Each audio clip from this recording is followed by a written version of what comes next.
Hey everyone, I'm Adam Roberts, the creator of the Amateur Gourmet blog, and I am so excited that I'm going to Australia to come to Perth to the Eat Drink Blog conference this November. It just totally blows my mind that I've been invited to come there. I never even thought I'd make it to Australia in my life because it just seems so far away. But now I'll be on a plane in just 2 or 3 months and I will be there, and I am very, very psyched.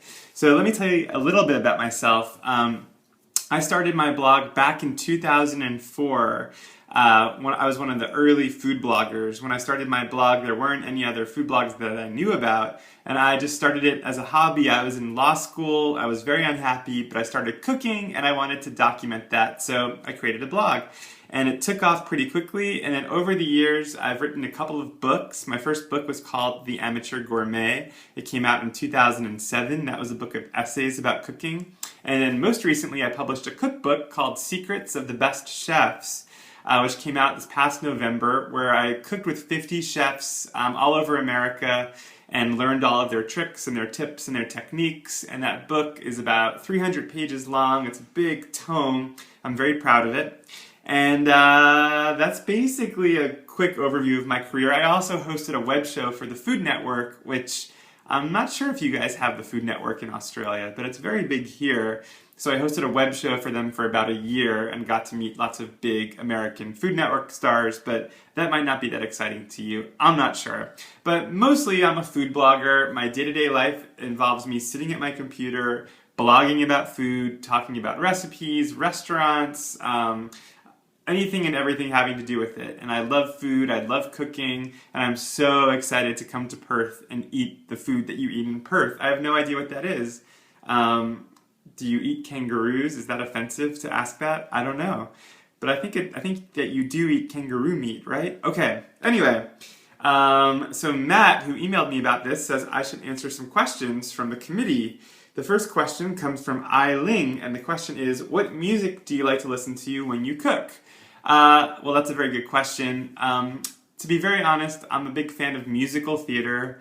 I love me some show tunes, so, Les Miserables, Evita, Phantom of the Opera, those big spectacle musicals I like to listen to when I cook.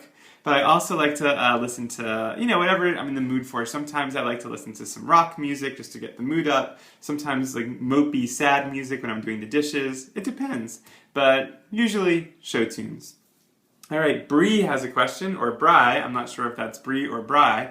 What would your death row meal be? That's a great question. I think it would have to be comfort food. So I love Caesar salad. I love pasta, so like pasta with a tomato sauce would be delicious.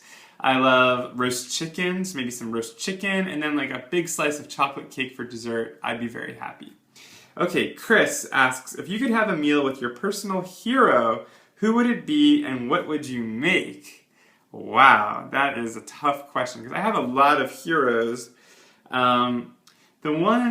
Let's see, who would I want to cook for? I mean, maybe I should make it a food hero because that, makes more sense. And I don't know. I mean, Ruth Reichel, I've been lucky enough to meet. She's one of my favorite food writers. Maybe I would cook for her.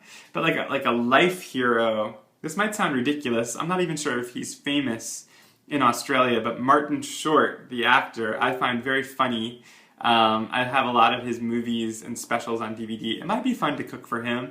But then again, maybe it should be somebody more important, like a serious person, like, like not Gandhi because he's not alive, but somebody influential. This is a hard question to answer. But, I'm going to go with my gut and say, let's see, who's the first one? I guess Martin Short was the first one I cooked for, and maybe I would just make my death row meal because, hey, may as well kill 2 birds with 1 stone, cook for a celebrity, and make my death row meal. Okay, David asks, how has your blogging changed your life? Well, it totally changed my life. I started my blog while a law student and I was miserable. I did not want to be a lawyer. I was not sure what I was going to do with my life, and I started the blog just on a lark because I thought, hey, I'll document what I'm learning about cooking and food. And before I knew it, it became popular and I was able to make my career from it. So the moment that I started supporting myself as a food blogger was the moment that it truly changed my life. And everything that's happened since, from the books to the web show to everything else, all these people that I've met, getting flown to Perth, has all been just totally surprising and delightful, and all because I went on TypePad one day and created a food blog. Finally, we have a question from Matt. What is your worst restaurant experience ever? That's easy. I used to live in Brooklyn, New York. I went to a sushi restaurant once, and this is on my blog.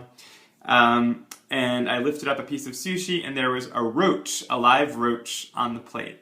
Not there on purpose. It wasn't like one of those, modern restaurants that serves insects to be sustainable. No, it was just a disgusting roach on the plate.